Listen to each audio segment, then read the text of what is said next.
गणेशाय नमः। बहुत ही ज़रूरी जानकारी जो कि अमावस्या के दिन से जुड़ी हुई जानकारी है। देखिए, जो भी ज़िंदगी में समस्याएं आ रही हैं, परेशानियां आ रही हैं, दुख तकलीफ़, लड़ाई झगड़े, घर में बैर विरोध और बाधाएं हैं हमारी जीवन में, तो उसके लिए हमें थोड़े से काम करने हैं और उन कामों को आप चाहें तो लिख भी सकते हैं। और इन कामों को आपको 3 से 4 अमावस्या तक करना है। आप खुद महसूस करेंगे कि आपके शरीर में आपका दिमाग काफ़ी हल्का हो गया है। जितनी चिंताएं थीं, जितनी परेशानियां थीं, उनके आपको सॉल्यूशन मिलने शुरू हो जाएंगे। देखिए, आपको करना क्या है। अमावस्या के दिन सूर्य और चंद्रमा की अनुपस्थिति होती है, जिसके कारण ये दिन जो होता है वह बहुत ज़्यादा नेगेटिविटी से भरे हुए दिन होते हैं। इसीलिए जो हम इसमें उपाय करते हैं वो बहुत ही ज़्यादा कारगर और फलदायी होते हैं। तो देखिए, हमें करना क्या है। हमें दान करना है। एक तो पितरों का ये दिन होता है, अमावस्या का दिन।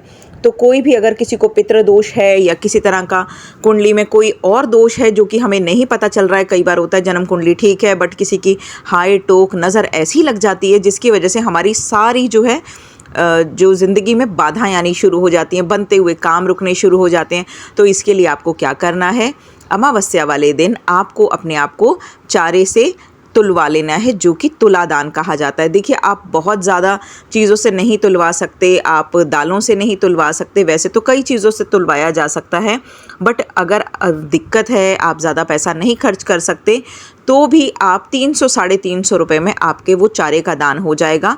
और आप मानिए, अगर आप 3 से 4 महीने ऐसा करते हैं तो आपको खुद को बहुत राहत मिलनी शुरू हो जाएगी। यहाँ तक कि मार केस हो किसी को, या फिर जन्म कुंडली में ऐसे दोष बन रहे हों, काल सर्प दोष बन रहा हो, पितृ दोष बन रहा हो, तो आपको इस चीज़ का खास ख्याल रखना है कि आपको तुला दान ज़रूर करना है।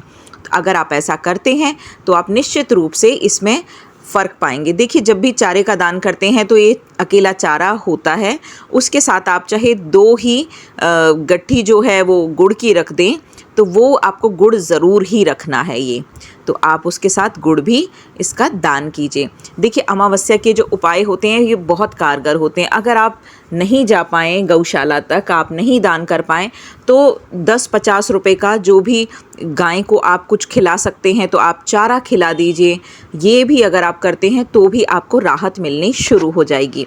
देखिए, अब अक्षय तृतीया आ ही गई है, अक्षय तृतीया की भी एक साथ बात कर लेते हैं। देखिए, अक्षय तृतीया जो दिन है वो इतना शुभ दिन होता है जो कि माता लक्ष्मी को समर्पित होता है। माना जाता है कि प्राचीन काल में जब महाभारत का टाइम था तो उस समय पे क्या हुआ था कि जो अक्षय पात्र दिया गया था वो दिया गया था भगवान श्री कृष्ण के द्वारा द्रौपदी को। तो जो वो अक्षय पात्र था उसमें क्या होता था कि जब तक द्रौपदी भोजन नहीं कर लेती थी वो बटुही जो है वो खाली नहीं होती थी। तो ये जो था ये अक्षय पात्र इस दिन दिया गया। इसका मतलब ये भी माना जाता है कि इस दिन जो भी आप कर्म करते हैं और आप अच्छे कर्म करते हैं वो उसका क्षय नहीं होता है। तो आपको क्या करना है, आप चाहे चावलों का दान कर दीजिए। वैसे तो इस दिन पे जो जल वाले जो वो होते हैं, फल होते हैं, उनका दान किया जाता है, जैसे कि तरबूज, खरबूज, ककड़ी, खीरा। आप अगर इनका दान करते हैं, छाता हो गया, पानी हो गया, घड़े जो जल से भरे हुए होते हैं, ये मंदिर में दान करके आइए। अगर आप में ज़्यादा सामर्थ्य है तो आप आरओ वगैरह लगवा सकते हैं ताकि कई लोग पानी पी सकें। अगर आप बिल्कुल भी नहीं कर सकते हैं तो छोटे छोटे पात्र लेके आइए और चिड़ियाओं को ही आप जल भरकर उसमें रखना शुरू कर दीजिए। देखिए, गर्मी से जिन भी चीज़ों से आपका बचाव होगा आपको वो चीज़ें ज़रूर करनी है, क्योंकि आपका करा हुआ थोड़ा सा दान पता नहीं आपको कहाँ फलित होगा। और ये जो है ये अक्षय पुण्य देने वाला है। और इस दिन आप सोना नहीं खरीद सकते हैं क्योंकि सोने का रेट बहुत ज़्यादा हाई हो गया है। तो इसके लिए हमें क्या करना है, बहुत छोटे से उपाय करने हैं।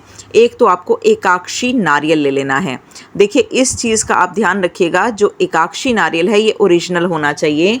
और एकाक्षी नारियल अगर आप ले लेते हैं तो इसे माता लक्ष्मी के स्वरूप का माना जाता है।